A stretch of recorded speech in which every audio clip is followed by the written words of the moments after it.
Assalamualaikum warahmatullahi wabarakatuh. Salam budidaya. Waalaikumsalam warahmatullahi wabarakatuh. Sobat budidaya, 17 Agustus 1945. Momen bersejarah untuk bangsa Indonesia. Kita sampai saat ini semua anak bangsa ikut turut merayakannya, mengenang kembali flashback apa yang terjadi pada masa itu.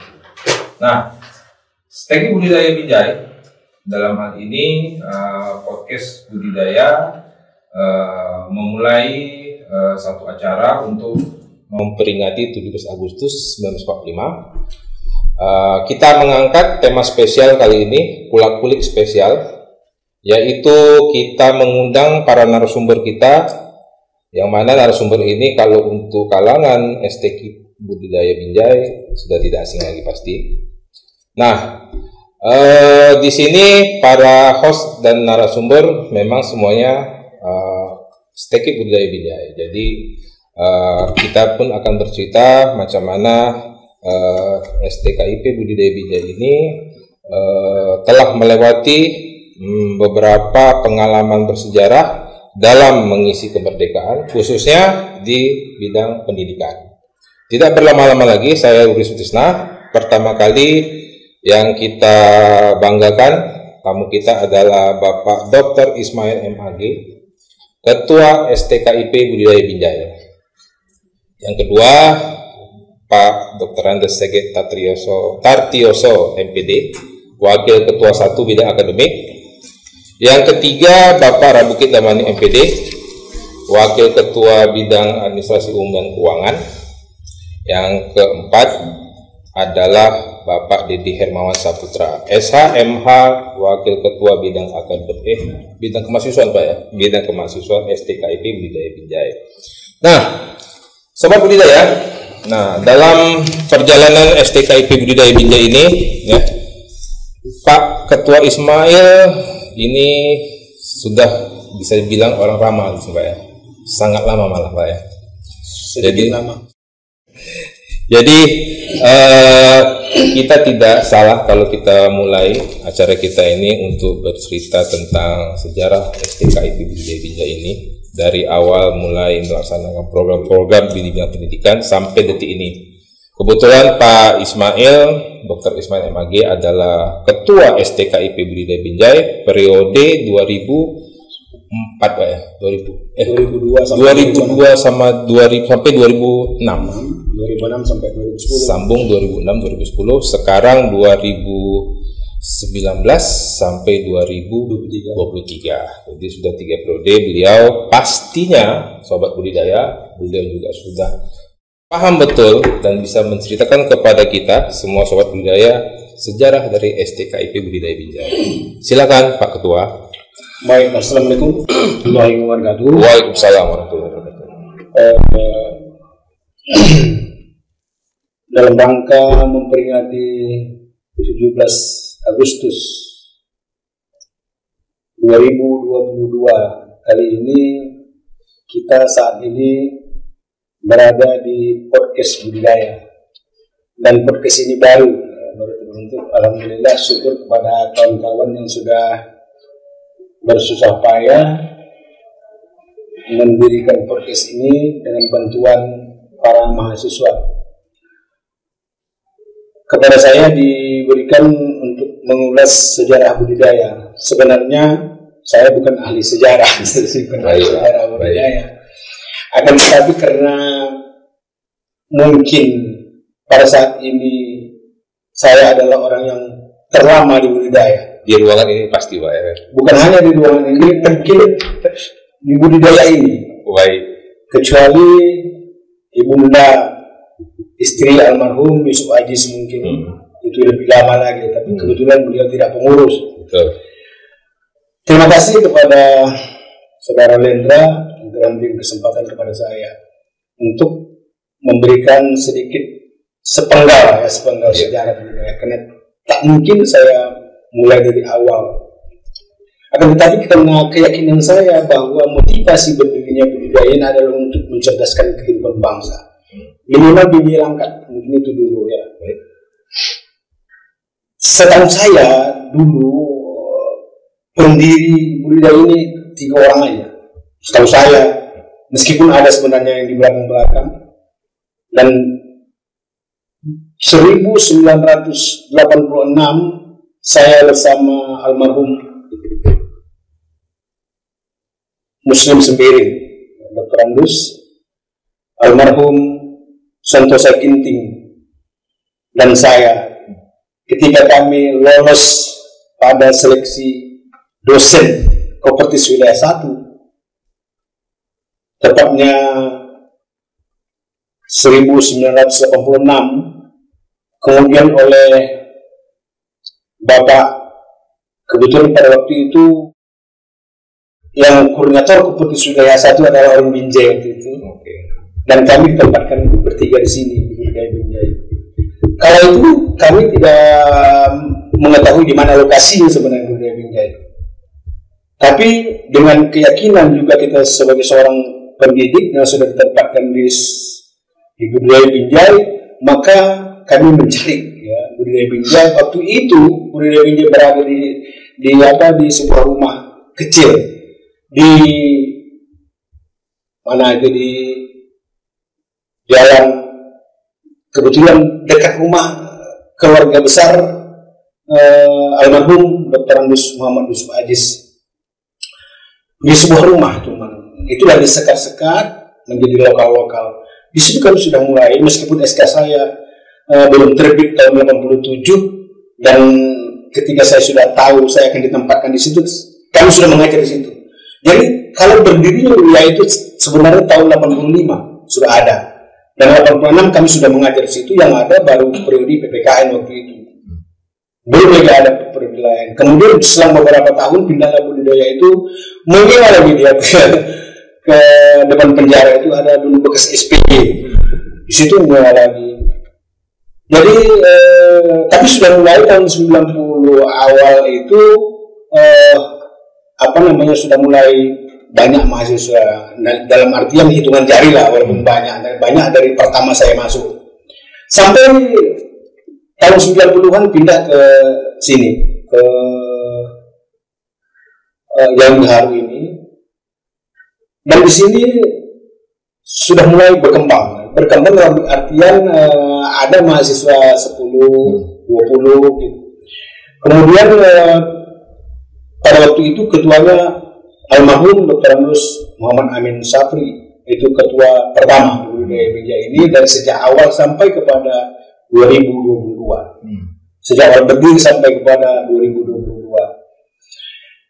Oleh karena memang sudah terlalu lama, ya, maka oleh pimpinan yayasan, waktu itu mempercayakan kepada saya tahun 2002 untuk memimpin Budidaya Binjai ini. Dan di situ kita mulai mengadakan personal approach mungkin dengan beberapa daerah, dengan beberapa personil dengan kemampuan seadanya di kita, karena ambisi pendidikan yang sudah kita miliki dari sejak awal itu kita terapkan ke masyarakat. Mulailah masyarakat berdatangan ke Budidaya Binjai ini, samping dengan memang kebutuhan mereka tentang keinginan memperoleh pendidikan minimal S1. Kemudian setelah itu berkembanglah budidaya ini, tapi tetap juga namanya sekolah tinggi ini, sekolah tinggi STKIP Budidaya Binjai.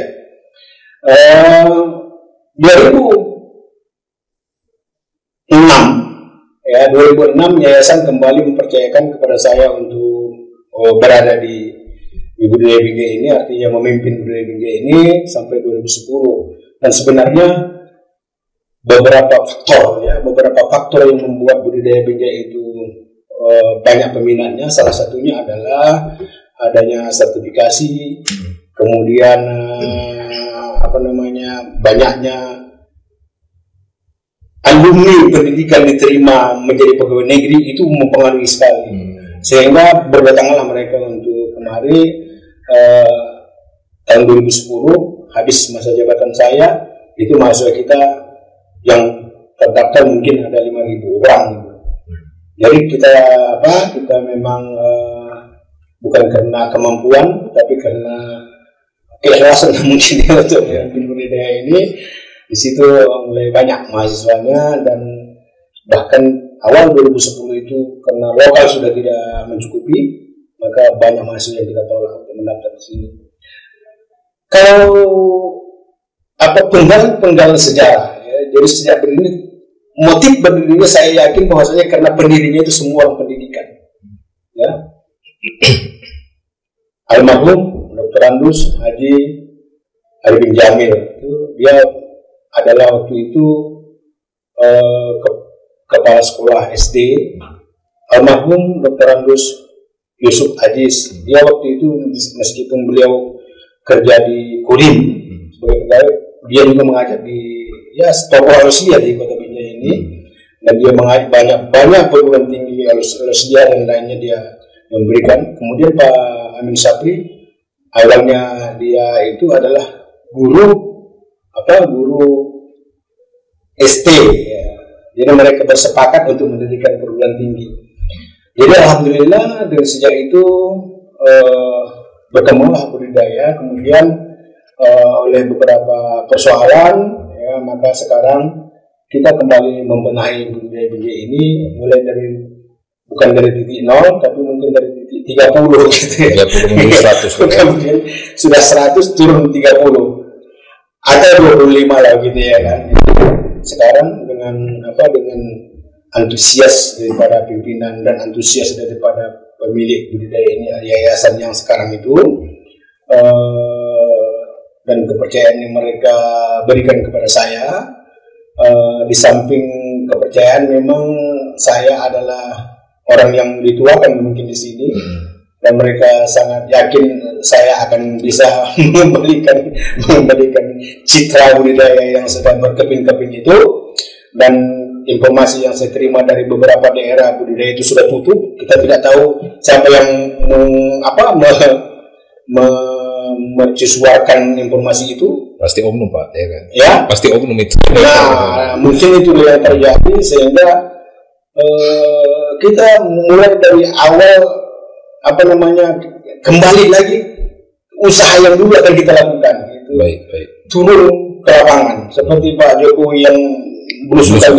Saya kan kita coba belusukan untuk kembali menaikkan nama, ya, harkat martabat budidaya kembali kepada seperti semula. Dan saya berterima kasih kepada yayasan, ya. Mereka sangat yakin mungkin mempercayakan itu, ya, dan beberapa ide yang saya lontarkan mereka menerimanya, dan makanya kita bersama-sama. Karena memang saya merasa bahwasanya kejayaan budidaya ini adalah kekompakan antara yayasan dengan pimpinan, antara pimpinan dengan staf, antara staf dengan seluruh dosen, antara seluruh dosen dengan mahasiswanya. Jadi suara itu akan disebarkan ke masyarakat dan masyarakat akan menilai yayasan kita, dan mudah-mudahan budidaya kembali jaya tahun 2022 ini. Amin. Dan tepatnya budidaya itu ya semua seperti manusia, ya kan, seperti manusia ada masa sehat, ada masa sakit, ada masa apa, ya. Kita berusaha dari masa sakit ini akan berusaha mengobati, dan sehingga kita harapkan budidaya kembali sehat.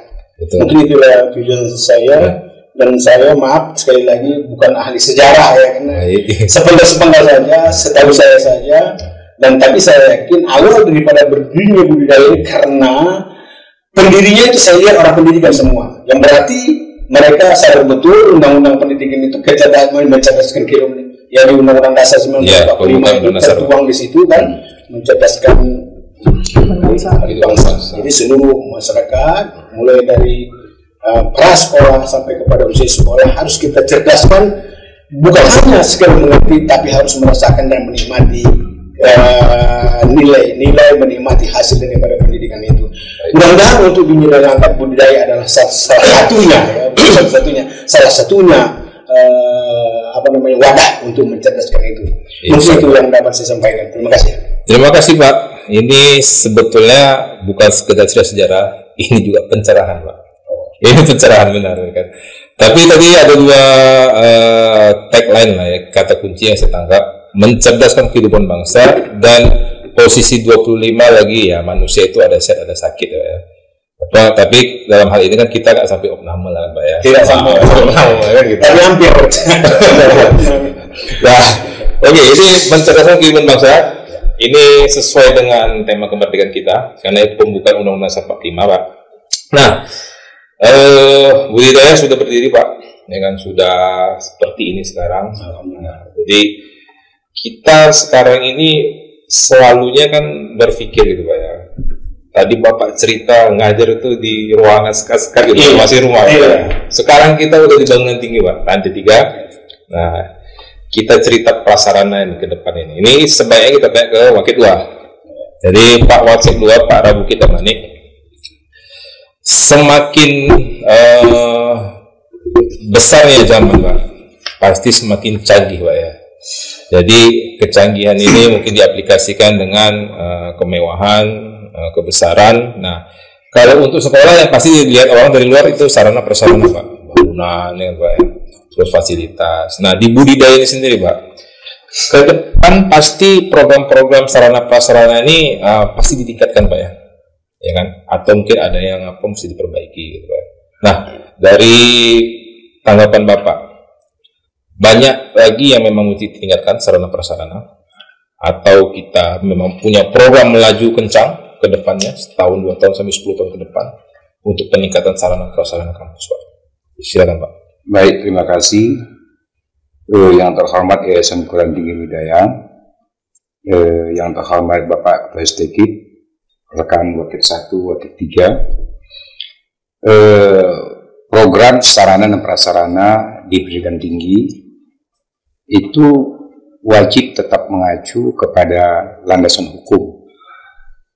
Seperti apa harus dilakukan, landasan hukum seperti apa yang dituliskanlah di dalam Undang-Undang Sistem Pendidikan Nasional Nomor 20 Tahun 2023. Kemudian dicermati lagi oleh Permendikti Nomor 50 Tahun 2018, ada standar 4 sarana dan prasarana. Standar 5 ya, sarana prasarana 4 SDM, di mana bahwanya kampus itu sudah harus dikonsep baik oleh pihak penyelenggara maupun pihak yang akan mengeksekusi. Eksekusi di sini artinya yang di bawah penyelenggara itu, macam kita seperti di STKIP. Nah, kalau sarana di STKIP budidaya sudah bagus, sudah ada gedung, sudah ada lahan, demikian juga untuk prasarana. Nah, perkembangan sarana prasarana inilah yang harus kita korelasikan kepada kebutuhan mahasiswa. Nah, dari sini ke depan kita sudah buat satu program bahwasanya mahasiswa ikut andil untuk menyampaikan aspirasi mereka, karena mereka banyak melihat seperti apa prasarana itu yang harus dibuat. Nah, alhamdulillah ini telah sampai kepada kita dan kita sampaikan juga kepada yayasan sebagai penyelenggara. Alhamdulillah mereka mendukung dan menerima. Nah, salah satunya adalah sarana prasarana yang bisa menyiarkan budidaya keluar ini. Kita sekarang sudah memiliki podcast. Nah, podcast ini sangat smart ya, sangat tajam untuk menyampaikan konsistensi dan keberadaan daripada STKIP budidaya Binjai ini. Nah, lambat laun, nah karena kita juga punya batas kemampuan, semua mengenai aspirasi-aspirasi seperti apa sarana-prasarana yang akan diperlukan sebagai standar perguruan tinggi, kita akan penuhi itu. Tapi lambat laun. Nah, yang penting sekarang adalah kita memang punya perencanaan, di mana perencanaan itu harus dikorelasikan kepada milestone-nya. Nah, milestone itu kira-kira perencanaan dan rencana apa yang akan kita hasilkan sesuai dengan tahapan-tahapan tahun seperti ada di milestone itu. Bahwa tahun sekian kita akan punya ini, tahun sekian akan punya ini, akan punya ini. Sehingga seperti apa cita-cita kita semua ahli budidaya ini. Budidaya ini harus cepat mengadakan perubahan. Budidaya harus gerak cepat.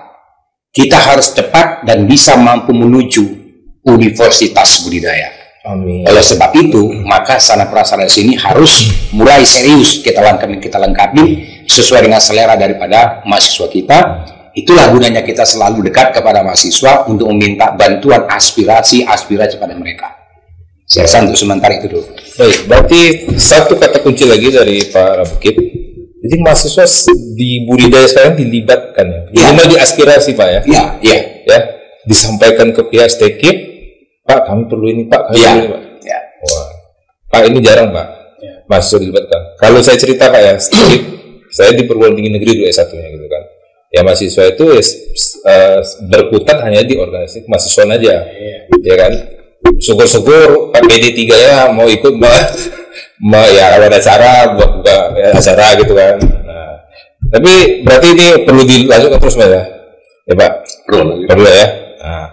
Nah, cerita mahasiswa, cerita sarana, ya kan.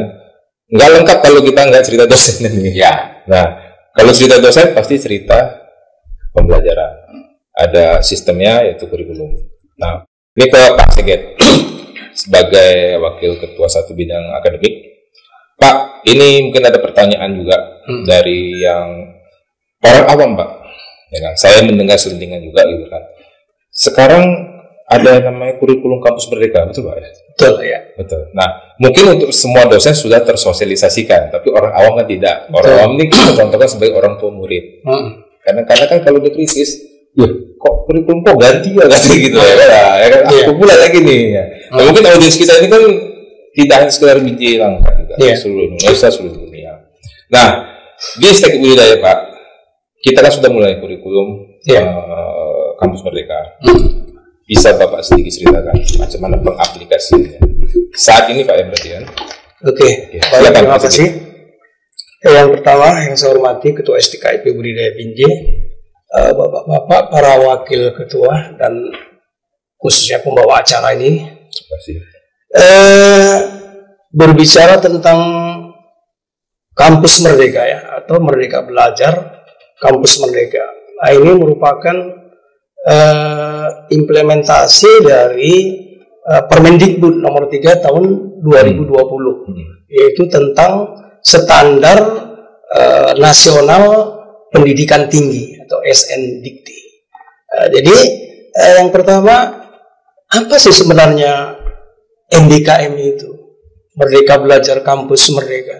Jadi Merdeka Belajar Kampus Merdeka ini sebagaimana yang tertuang di dalam Permendikbud nomor 3 tahun 2020 merupakan wujud pembelajaran pembelajaran perguruan tinggi atau pendidikan tinggi yang sifatnya otonomi, fleksibel, sehingga terbentuk kultur pembelajaran, kultur belajar yang fleksibel, yang tidak mengekang dan sesuai dengan kebutuhan mahasiswa itu sendiri. Mungkin dari segi kata otonomi ya, otonomi itu mencerminkan kampus merdeka, dan kata inovasi kemudian tidak mengekang, sesuai dengan kebutuhan mahasiswa. Ini mencerminkan merdeka belajarnya. Jadi ini yang pertama, pengertian dari katakanlah kurikulum MBKM. Nah, kemudian apa sih sebenarnya tujuan pemerintah khususnya Kemendikbud meluncurkan program ini kan gitu kan? Jadi program ini diluncurkan atau dicanangkan oleh Kemendikbud, yaitu untuk menciptakan lulusan perguruan tinggi yang tangguh menghadapi perubahan. Apakah itu perubahan, baik perubahan sosial, budaya, dunia kerja, teknologi yang begitu pesat di era revolusi industri 4.0 ini, dan itulah tujuannya.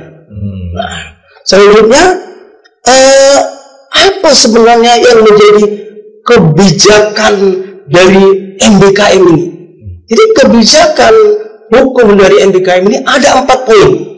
Yang pertama yaitu pendirian program studi baru. Yang kedua, sistem akreditasi perguruan tinggi. Yang ketiga, perguruan tinggi negeri badan hukum. Dan yang keempat, hak belajar 3 semester di luar program studi.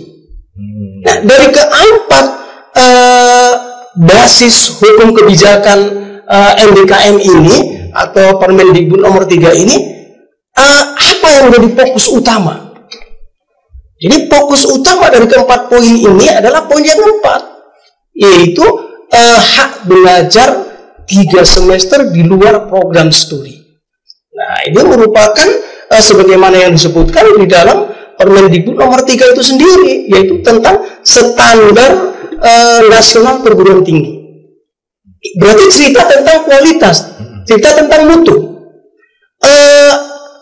Cerita tentang mutu ini kan ada kerangka kualifikasi nasional Indonesia, ada standar dikti. Standar dikti itu ada 2, standar nasional perguruan pendidikan tinggi, satu lagi standar dikti yang ditetapkan oleh perguruan tinggi. Nah, ini disandingkan, dipadukan. Sesuai dengan KKNI, kita pendidikan sarjana S1 ya, itu level 6 kan misalnya kan gitu kan. Jadi ini disandingkan, dipadukan. Nah, itulah diramu di dalam sistem MBKM ini, kurikulum MBKM ini. Nah, itu. Ya. Kemudian kapan atau bila kurikulum ini sebenarnya diberlakukan di setiap perguruan tinggi? Nah, ini Permendikbud nomor 3 tahun 2020 ini diundangkan di Jakarta itu Januari 2020, dan semua perguruan tinggi diberi waktu untuk penyesuaian selama 2 tahun. Jadi kalau awal diundangkan Januari 2020, berarti Januari 2022 perguruan tinggi masing-masing perguruan tinggi harus sudah menerapkan menggunakan kurikulum MBKM STKIP budidaya bidang. Iya. Baik. Kemudian tadi kan ada disebutkan yang menjadi fokus utama semua perguruan tinggi adalah poin yang keempat, yaitu hak belajar mahasiswa 3 semester di luar program studi. Ini bagaimana maksudnya ini? Ini.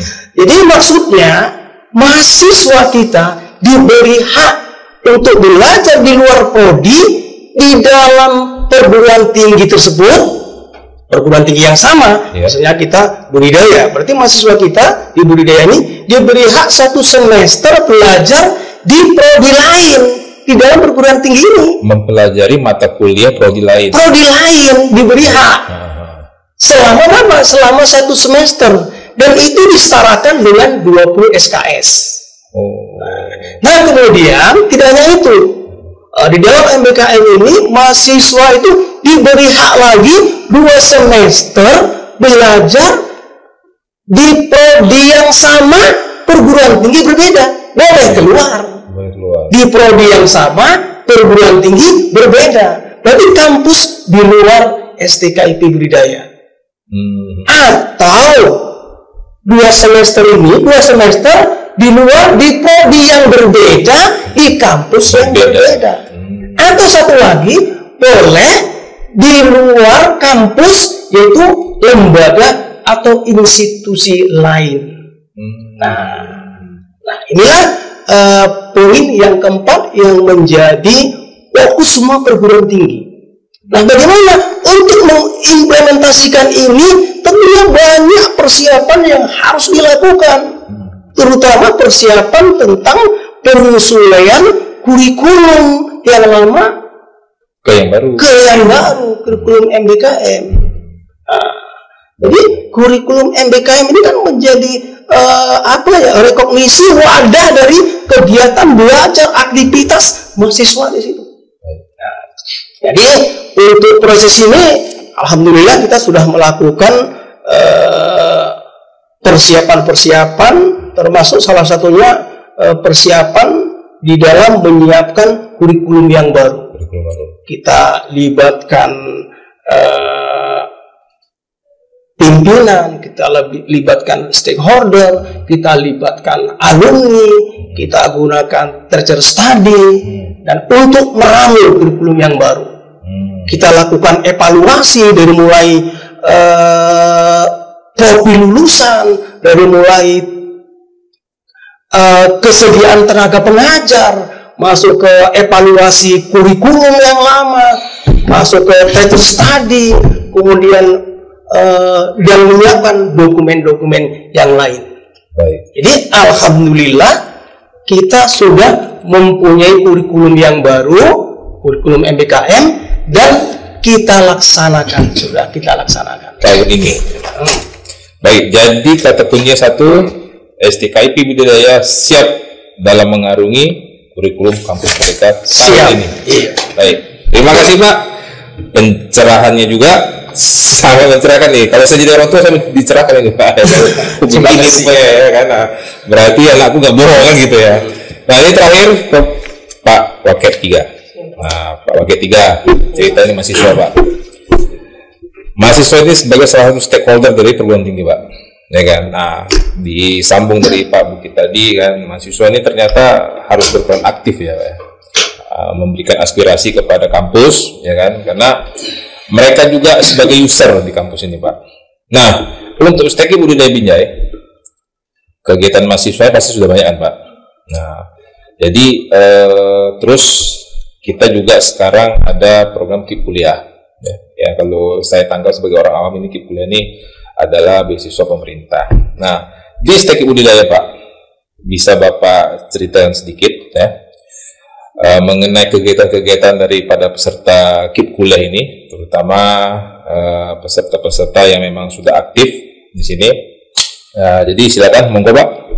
Siap Pak. Assalamualaikum warahmatullahi wabarakatuh. Waalaikumsalam. Saya menghormati Bapak Yayasan, Bapak Ketua STKIP, Bapak Wakil 1, Wakil 2, dan Bapak kita, Bapak Umisul Isna. Iya, terima kasih. Nama panggung ya Pak? Nama panggung. Jadi kalau kita merujuk pada kegiatan kemahasiswaan itu, pada STKIP Budidaya Binjai ini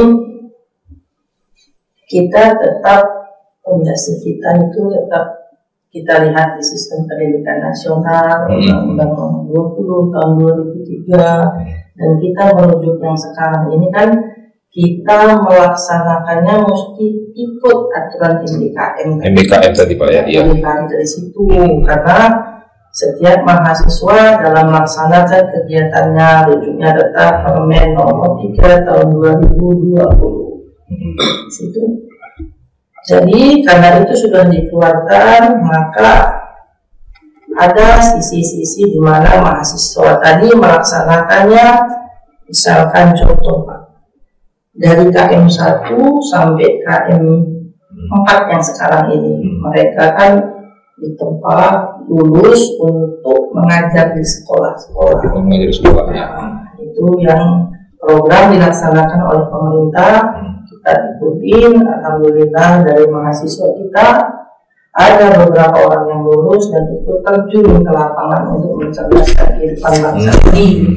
Dan di sini juga ada peran motivator, yaitu dosennya sebagai pengasuh di sana untuk mengawasinya, di mana apa yang harus dilakukan dalam program-program KM 1, KM 2, KM 3, kampus sekarang ada beberapa. Kampus Merdeka ini dites juga Pak? Yang kampus Merdeka ini? Kalau yang memang ada dari program pemerintah itu Pak, kita ikut testing. Oh, testing juga, oke. Berarti mesti digarap kampusnya Pak ya? Ya itu terus kita ikuti setiap semester, ada buka peluang dari pemerintah itu tetap kita ikuti. Ya, itu baik reguler maupun yang anak KIP Kuliah. Okay. Jadi di sini juga ada beberapa yang kita ikutin itu kegiatan mahasiswa tadi. Salah satunya tahun 2019 sampai sekarang ini 2020 kemarin itu mahasiswa kita yang ikut dalam program Kemensos, dan alhamdulillah juga dikirim juga untuk membantu mendata warga yang ada, saya agak lupa itu Pak, di daerah Manjilina kalau nggak salah, tapi desanya saya lupa namanya. Itu diperbantukan di sana. Alhamdulillah mahasiswa kita dari program administrasi pendidikan tadi di sana melaksanakan tugasnya malah di situ kategorinya sangat baik, bagus. Di lapangan dia pun memang melaksanakannya dengan penuh hati. Kadang ada pendidik di sana kan, betul. Daerahnya betul-betul harus dengan hati. Ceritanya dengan hati. Baik. Dan kegiatan lain itu, karena dia di luar itu semuanya mesti kita nanti ada SKPI, surat keterangan pendamping ijazah. Nah itu jadi mau mencapai itu, si anak tadi mesti aktif dalam bidang-bidangnya. Misalnya di sini ada juga kita sudah kirim, cuma belum ada pengumuman sampai sekarang, belum ada pengumuman masalah penerimaan mahasiswa prestasi di bidang Pancasila. Itu ada 3 orang yang sudah kita laporkan ke Sumatera Utara,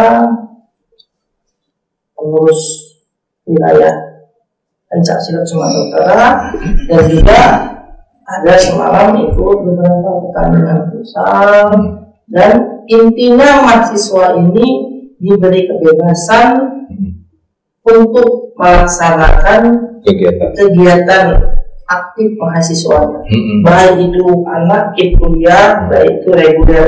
Jadi kalau anak KIP kuliah ini Pak, anak KIP kuliah ini kan program yang diberikan oleh pemerintah kepada pihak kampus. Nah, dalam hal ini pihak kampus mengelolanya sesuai dengan aturan atau rujukan dari pemerintah. Bahwasanya dia anak-anak yang kurang mampu diberikan fasilitas untuk bisa melaksanakan pendidikan. Karena kalau kita rujuk tadi yang Bapak bilang dari pertama tadi, pembukaan Undang-Undang Dasar 1945, salah satunya di situ tertera poin mencerdaskan kehidupan bangsa. Jadi tata cara mencerdaskan kehidupan bangsa tadi salah satunya yaitu memberikan kelonggaran, memberikan subsidi kepada anak-anak yang memang mereka ingin dan sangat mau belajar gitu Pak, tapi tidak ada kemampuan orang tuanya. Makanya pemerintah memberikan kepercayaan kepada SDKIP Budidaya Binjai, dan kita siap mengelolanya terus sampai ke lapangan. Memang dituju kepada yang benar-benar bisa tercapailah keinginan negara tadi, salah satunya mencerdaskan kehidupan bangsa itu Pak. Baik, kalau begitu, nah ini langsung ke Pak Mail lagi Pak. Ini soal budidaya kita talk show ini kita ngundang pejabat, jadi nggak bisa lama-lama ya kan. Biasanya Pak sejam 2 jam ini Pak kalau talk show ini kan. Tapi karena beliau-beliau ini juga sibuk ya kan, kita masuk sesi akhir ya. Mahal bayarannya kalau mahal juga bayarannya. Nah Pak Mail, harapan Bapak Pak untuk SDKIP Budidaya kedepannya, harapan Bapak bagaimana? Oke. Mungkin sebelum masuk ke harapan, saya coba dulu meyakinkan kita semua dengan teknik-teknik yang kita lakukan. Ini kan tantangan budidaya kan, bahwasanya ada beberapa faktor yang membuat mahasiswa ini banyak tidak mau belajar. Kita mencoba dulu menjadikan tantangan itu menjadi peluang. Salah satu tantangan yang ada adalah para usia kuliah itu mereka tidak mau kuliah. Kenapa? Mungkin mereka ke depan ini saya mencoba melihat mereka sudah punya kedudukan ekonomi yang mapan dalam usaha, dalam sehingga akan banyaklah usia kuliah itu tidak mau kuliah, seperti di negara-negara maju juga seperti itu. Maka kita coba melihat tantangan ini dan mencoba merubahnya menjadi peluang. Salah satunya mungkin merubah kurikulum berbasis usaha, berbasis bisnis. Jadi kita melihat ada usaha mereka tapi belum berkembang. Kita buat kurikulumnya sesuai dengan keinginan perkembangan usaha itu. Jadi salah satu caranya itu. Yang keduanya mungkin kita mencoba merekrut mereka itu untuk belajar gratis. Ya, pemerintah saat ini sudah memberikan peluang kepada kita, memberikan kesempatan kepada kita, memberikan KIP ya dari beberapa tahun sudah ada, dan itu kan salah satu peluang juga. Betul. Jadi tantangan-tantangan itu kita coba rubah menjadi peluang, gitu dia. Tujuannya tadi untuk mencerdaskan kehidupan bangsa. Tujuan kita itu aja, tidak usah yang lain-lain. Tujuan kita tidak usah muluk-muluk. Kita mencoba, kasihan kita kalau masyarakat kita tidak mau belajar. Betul. Jangan kita dikalahkan oleh Israel. Di Israel sarjana paling banyak di dunia ini Israel, padahal mereka itu kecil. Iya, penduduknya juga nggak sebesar Indonesia, Pak ya. Penduduknya tidak sebesar Indonesia, negara Israel. Berapa kali lipat? Betul. Puluhan, ratusan kali lipat. Betul. Tapi sarjananya paling banyak. Dokternya paling banyak. Kan malu kita dengan mereka dan negara-negara seperti itu. Dia terus berkembang. Dan kita harus yakin bahwasanya keberhasilan itu bisa diraih oleh seseorang ketika dia percaya kepada dirinya. Jadi ada pepatah, laisal fatah mayaqulu kana abi, anal fatah mayaqulu ha anasa. Bukan dikatakan seorang pemuda, ini pemuda ya kan, mulai dari belajar tingkat perguruan tinggi sampai kepada tamat itu pemuda.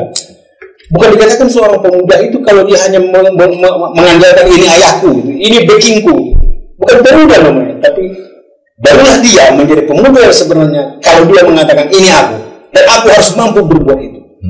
Jadi kita membantu mindset pikirannya ya untuk mengembangkan apa yang dia miliki itu menjadi suatu ilmu yang bisa bermanfaat pada dirinya. Kita hanya membantu. Kita membantu dia untuk menjadikan dia seperti itu, gitu. Seperti dia yang sebenarnya. Jadi usaha-usaha itu harus kita lakukan dan itu yang saya masukkan merubah tantangan menjadi peluang. Jadi peluang. Maka ke depan ya budaya ini tidak hanya bentuk estetik. Kalau saya melihat seperti itu, karena kalau hanya sekolah tinggi itu kan mengelola pendidikan. Betul. Padahal sebenarnya perkembangan dunia ini kan bukan hanya di pendidikan.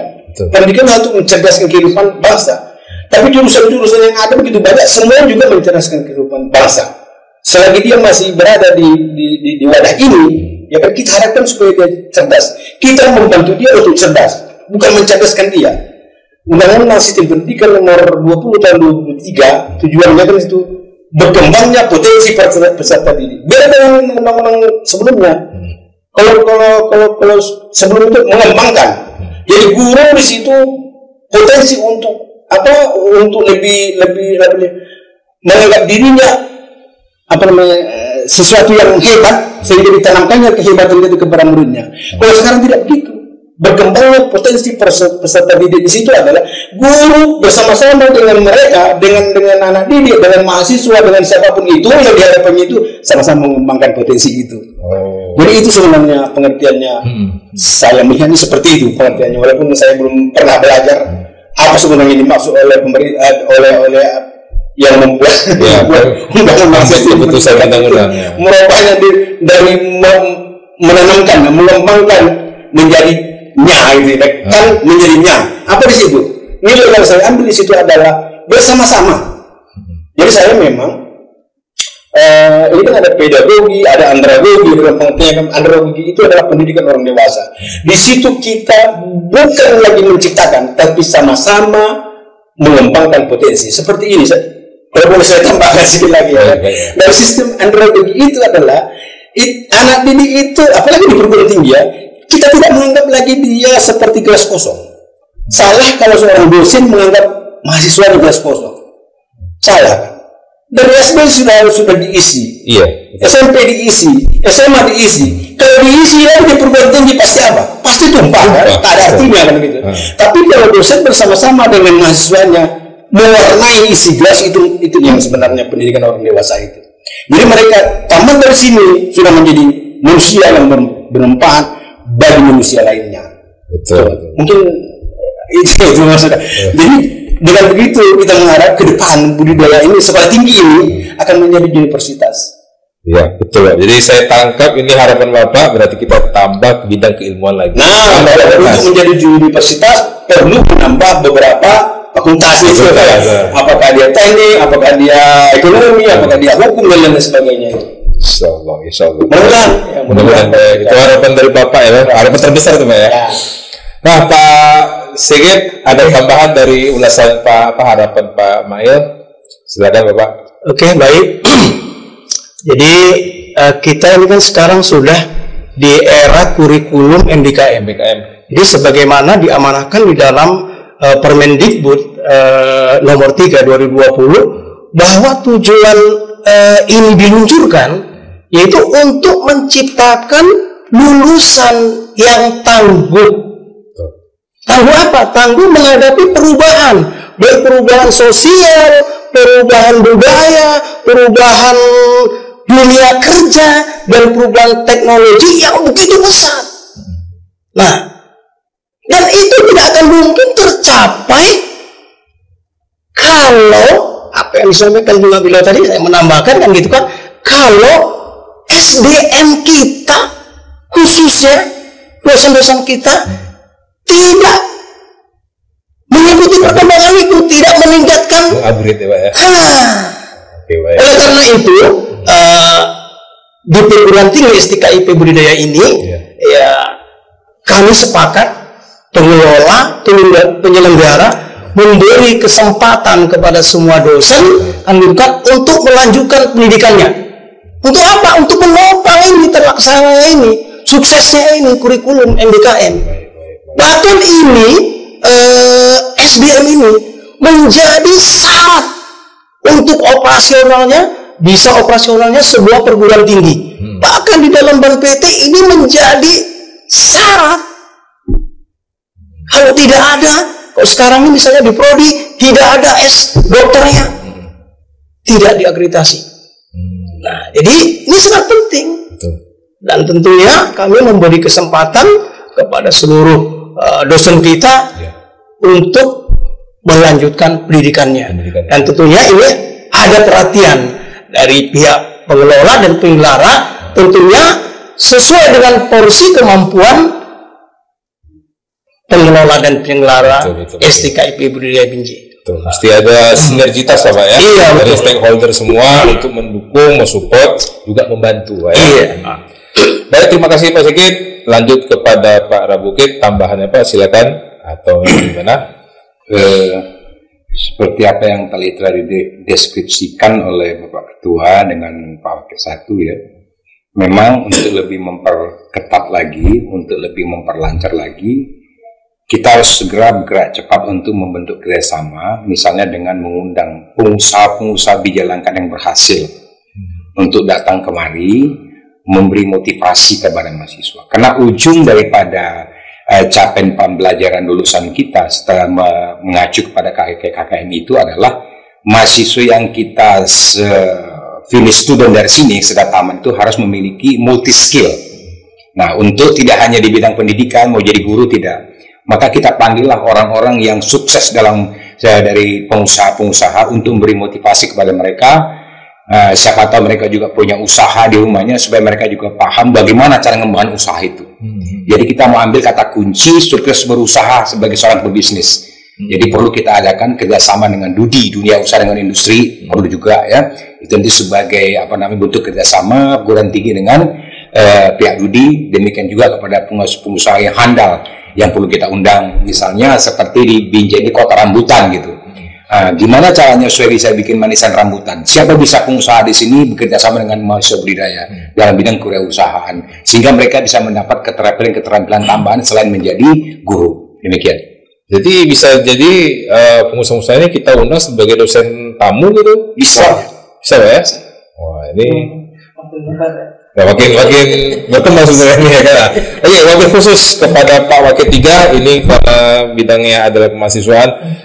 Ini saran nasihat Bapak kepada mahasiswa kita juga, dan mahasiswa-mahasiswa yang tahun ini ataupun tahun depan, tahun kedepannya lagi untuk yang ingin sekolah di Budidaya Binjai. Silakan Pak nasihatnya.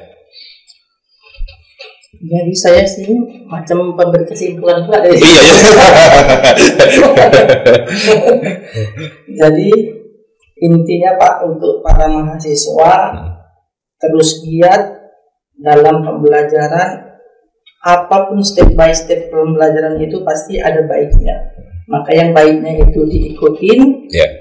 Dan untuk mahasiswa berpikirlah ke depan itu gimana tantangan usaha itu ke depan lebih mendominasi. Jangan tadi kita hanya sekedar mencari kerja, tapi gimana menciptakan atau membuat pekerjaan tadi. Contohnya sekarang saya Pak sebagai pengelola gimana bank sampah itu menjadi uang. Nah, kami ada komunitasnya. Dan alhamdulillah sudah beberapa kali panen dan manfaat dari sampah tadi menjadi cairan yang bisa dipergunakan untuk para pengusaha perkebunan. Dan alhamdulillah sampai sekarang udah yang pesan itu udah sampai Pekanbaru untuk ada di situ sawitnya supaya gimana terbaik sawitnya gitu. Jadi protapnya itu gimana kita membuat tata cara. Misalnya usahanya izin ke Kemenkumhamnya apa ini apa kan para anak-anak ini atau adik-adik kita mahasiswa kan biar paham dia gimana bikin aturan untuk membuat usaha ini, gimana aturan membuat ini. Kadang kan mahasiswa di situ dia lebihnya dan itu kita bisa motivasi dengan memberikan kiat-kiat apa yang harus dikerjakan dan apa yang harus kita perbuat sesuai dengan opsinya. Misalnya kan kami ada beberapa usaha dan salah satunya itu tadi, terus ada usaha juga yang gimana komunitas peternak tadi kan sekarang kan payah Pak untuk mencari rumput di mana-mana sekarang ini bisa jadi ada batasan terhadap peternak lain. Jadi gimana kita mengelola rumput tadi bisa untuk pakan untuk beberapa hari ke depan. Itu juga ada kita komunitasnya. Dan gimana kalau ada yang pengusaha gimana ternak kambing, jadi kambingnya bisa dapat susu yang terbaik dan berkualitas gitu. Kita juga ada tips-tipsnya itu ada untuk ke depan dan beberapa kawan tadi. Kita bawa lagi tuh Pak kemari apa ya? Ke kampusnya kan? Bisa. Jadi biar makin meriah jadi mahasiswa ini kan. Jadi mahasiswa tadi dia kan di sini kan kita STKIP. Jadi orang tuh termotivasi. Bukan cuma jadi guru aja, tapi begitu tamat bisa bergerak di semua lini. Betul Pak, betul. Baik. Jadi Pak Didi, terima kasih. Sebelumnya Sobat Budidaya juga, ya, ini Hari Merdeka, ya. Saya mewakili daripada Budidaya dari podcast Budidaya mengucapkan selamat Hari Kemerdekaan ke-77 Negara Republik Indonesia. Semoga tetap maju dan tetap jaya. Nah, terima kasih kepada Pak Ismail, Pak Ketua, Pak Wakil 1, Pak Wakil 2, Wakil 3 atas waktunya. Ini pembahasan menarik Pak, tapi sepertinya kita kekurangan waktu, ya kan? Tapi mohon izin jangan marah juga, suatu hari nanti kami undang lagi Pak. Khusus nih satu persatu Pak ya. Kita bicara lagi di sini karena ini punya kita semua Pak, podcast ini. Jadi kalau kita nggak pergunakan kayak wazir gitu Pak ya. Ini punya mahasiswa, punya STKIP, punya yayasan. Semua ada andil di sini Pak. Nah, jadi terima kasih atas waktunya. Kita akan berjumpa lagi dalam kesempatan yang berbeda. Sobat Budidaya, jangan lupa subscribe, komen, share, dan lonceng. Baik, terima kasih kepada semua Sobat Budidaya. Assalamualaikum warahmatullahi wabarakatuh. Salam budidaya. Waalaikumsalam.